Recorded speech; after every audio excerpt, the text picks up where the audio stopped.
Bismillahirrahmanirrahim. Alhamdulillahirrabbilalamin. Wassalatu wassalamu ala syafil anbiya'i wal mursalin wa ala alihi washabihi ajma'in. Assalamualaikum warahmatullahi wabarakatuh. Saya Muhammad Nasri selaku moderator anda pada hari ini. Pada hari ini kita akan bawakan satu tajuk yang akan dikupas oleh panel-panel kita, iaitu aplikasi maqasid syariah dalam memelihara kesepaduan sosial.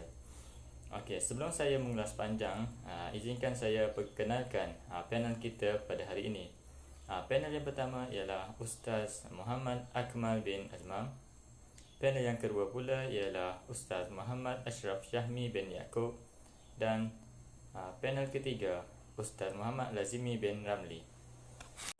Secara umumnya, maqasid syariah merupakan makna dan tujuan yang dikehendaki syarak dalam mensyariatkan sesuatu hukum bagi menjamin kesejahteraan umat manusia. Maqasid syariah juga mempunyai kepentingan tersendiri dalam mengukur dan mempertimbangkan sesuatu perkara demi menjamin kesejahteraan dan menolak keburukan. Pertimbangan yang menjadi kayu ukur ini semestinya berlandaskan nilai-nilai Al-Quran dan Al-Sunnah yang menjadi asas bagi memastikan ianya berada dalam kerangka syariat. Allah Subhanahu wa taala berfirman dalam Al-Quran surah Al-Maidah ayat 48 berbunyi, likulli ja'alna minkum syir'atan wa minhaja, yang artinya untuk tiap-tiap umat di antara kamu kami berikan aturan dan jalan yang terang. Objektif kita pada hari ini ialah untuk mengetahui kepentingan maqasid syariah terhadap kesepaduan nasional dan mengenal pasti kesan-kesan terhadap pengabaiannya. Dan tanpa membuang masa, kita menjemput panel kita yang pertama untuk mengulas kepentingan aplikasi maqasid syariah dalam memelihara kesepaduan sosial. Silakan. Terima kasih kepada moderator. Sekarang saya akan menguraikan kepentingan maqasid syariah kepada kesepaduan nasional. Yang pertama dari segi menjaga agama. Dalam konteks Malaysia, memelihara agama bermakna untuk mengelakkan apa-apa yang mungkin melanggar dan memusnahkan asas-asas yang termasuk mempertahankan negara dan mempertahankan agama Islam sebagai agama persekutuan. Namun agama lain juga turut boleh dianuti secara aman dan harmoni sebagaimana yang termaktub dalam perlembagaan persekutuan. Justru begitu pentingnya meletakkan kepentingan agama di tempat yang teratas. Pemeliharaan akidah umat Islam adalah perkara yang utama yang patut diberi perhatian. Dengan cara ini kita dapat capai keharmonian negara. Seperti yang kita lihat pada hari ini, negara kita Islam sebagai agama persekutuan dan agama lain juga boleh diamalkan secara aman dan harmoni. Dan kita dapat lihat negara kita tidak adanya berlakunya rusuhan agama. Dan yang kedua, kepentingannya adalah menjaga nyawa, memelihara nyawa yang dimasukkan dalam memelihara maruah persaudaraan dan kesamaan sosial, keadilan, keselamatan hidup, harta dan maruah, pemerintahan yang baik, mengurangkan kadar kemiskinan dan memenuhi keperluan pekerjaan. Dari segi ini begitu penting untuk kita menjaga semua ini kerana ianya akan mewujudkan sebuah keharmonian kepada negara. Dan pentadbiran perlulah melakukan tanggungjawab untuk mengelakkan pertumpahan darah dengan jalan yang tidak benar. Apabila nyawa tidak terpelihara, maka negara akan menghadapi kemusnahan, manakala keteraman dan kemakmuran pula akan hilang. Jadi di sini kita perlu begitu pentingnya dalam soal menjaga nyawa yang ditekankan, kerana faktor-faktor ini akan membawa kita ke arah sebuah negara yang bersatu padu. Kerana jika berlakunya pertumpahan darah, sudah tentu negara kita menjadi kucak-kacir. Jadi itu sahaja dari saya.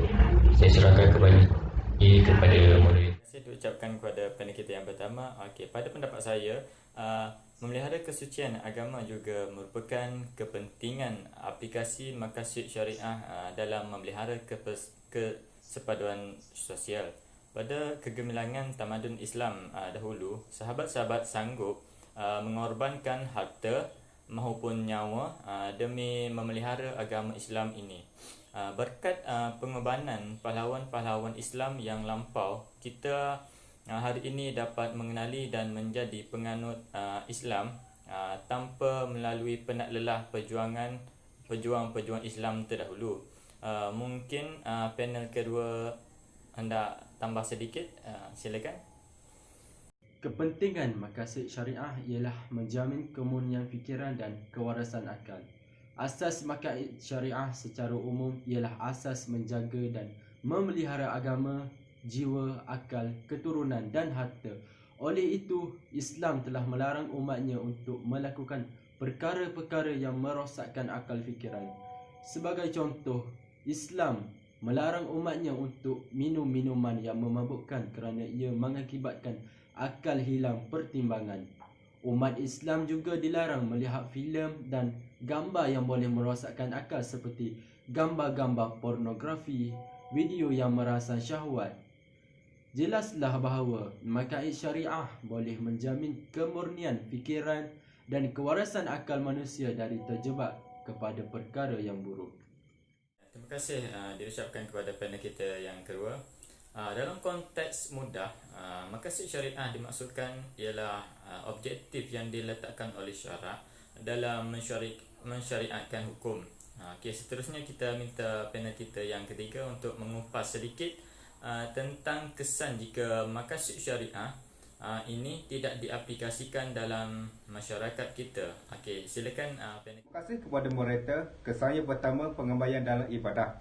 Ramai dari kalangan umat Islam yang tidak mengerjakan ibadah wajib seperti solat, puasa, zakat dan haji. Mereka seolah-olah tidak takut dengan balasan Allah Subhanahu Wa Taala.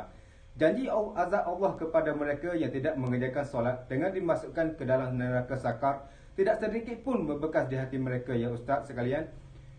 Pengabaian ini menyebabkan berlaku perkara buruk kepada individu, masyarakat dan negara. Isu yang boleh dikaitkan dalam pengabaian ibadah ini adalah dari segi bab munakahat, di mana manusia akan menghadapi berbagai kepercayaan sekiranya pergaulan lelaki dan wanita tidak diatur dan disusun mengikut peraturan tertentu. Tujuan perkahwinan ialah menyusun pergaulan antara lelaki dan wanita supaya dapat mewujudkan suasana kasih sayang yang memperindahkan perkahwinan. Namun lewat kini sering didengari pelbagai isu seperti kahwin lari, cerai, pengabaian nafkah dan sebagainya di dalam muka akhbar. Ini adalah berpunca daripada pengabaian syariah dalam kehidupan masyarakat. Kesan kedua, pengabaian dalam sosial. Pengabaian ini menyebabkan lahirnya gejala-gejala sosial yang tidak sihat dan menggunakan pelbagai krisis dan masalah jenayah dalam sesebuah masyarakat. Contoh berlakunya peningkatan kadar jenayah seperti rogol, zina, sumbang mahram, penderaan bunuh, penyalahgunaan dadah, rasuah dan seumpamanya. Kegiatan maksiat dan salah laku ini secara jelas menunjukkan betapa masyarakat Islam kini sudah tersasar jauh dari asas Islam yang murni. Isu yang boleh dikaitkan melalui bab akhlak antaranya pelacuran, pembuangan bayi, khalwat, ragut dan sebagainya. Perkara ini secara umumnya melibatkan remaja-remaja dan golongan belia masa kini. Antara masalah akhlak yang sedang berlangsung di negara ini ialah masalah keragaman sosial, ketagihan darah, seks bebas, lari dari rumah dan materialistik. Antara punca utama berlakunya kes seperti ini adalah disebabkan pergaulan bebas yang tidak terkawal dan kurangnya tentang didikan agama dan moral. Kerana itu, dalam syariat Islam amat ditegaskan mengenai batasan pergaulan di antara lelaki dan perempuan bagi menjaga kehormatan dan maruah, seperti Rasulullah SAW bersabda yang bermaksud, barang siapa yang beriman kepada Allah dan hari akhirat, maka janganlah ia melakukan pertemuan dengan seorang perempuan tanpa disertai mahramnya, kerana sesungguhnya yang ketiga itu tentulah syaitan. Terima kasih panel kita yang ketiga atas kupasan panjang lebar itu tadi. Mungkin ada penambahan dari panel kedua kita. Silakan. Terima kasih kepada moderator. Kesan pengabaian maqasid syariah dapat dilihat melalui bidang ekonomi. Dalam apa jua bidang ekonomi seharusnya mempunyai asas muamalat. Muamalat ini merupakan hukum syariat dalam perhubungan manusia antara manusia untuk memenuhi keperluan masing-masing, berlandaskan syariat Allah berkaitan dengan bidang ekonomi. Namun, jika kita teliti dunia sekarang, ramai golongan, contohnya peniaga yang bersangkutan dengan urusan jual beli, tukar menukar, sering menggabaikan keutamaan syariat dalam perniagaan, sehingga ada tidak dapat membezakan sama ada sesebuah perniagaan tersebut halal, syubhah ataupun haram, kerana golongan mereka hanya mementingkan keduniaan semata-mata. Yang kedua, kesan pengabaian maqasid syariah dapat dilihat dalam bidang politik.